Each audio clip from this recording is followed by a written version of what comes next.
म कविता प्रस्तुत गर्छु। कविताको शीर्षक छ भूत र कवि।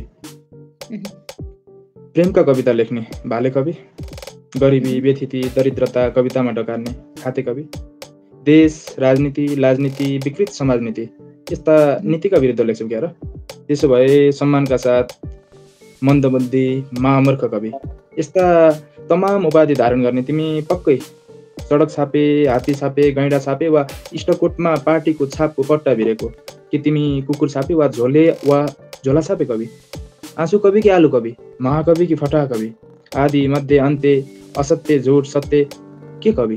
तिमी कवि के कवि? थोक बजारमा कागतीको मूल्य बढेको छ, तर याद गर्नु चोक बजारमा तिम्रो मूल्य मात्र चल्ला, झल्ला, निठल्ला वा अन्य कमजोर चिज जतिको। तिमी 4 जना बीच 4 कविता छपाएको कवि? वा 14 ठाउँमा चिच्याएर कविता सुनाएको कवि? वा 3 जनाले सुर्ती माडेको तालमा ताली बजाएर भनेको कवि? तिमी कवि के कवि? कि कविको सर्टिफिकेट सहित बनेको कवि? कि उफ्रेको भरमा कवि? कि डुक्रेको भरमा कवि? कता कवि? कुन कवि? मात्र उपासको पात्र, छी कार्टुन कवि।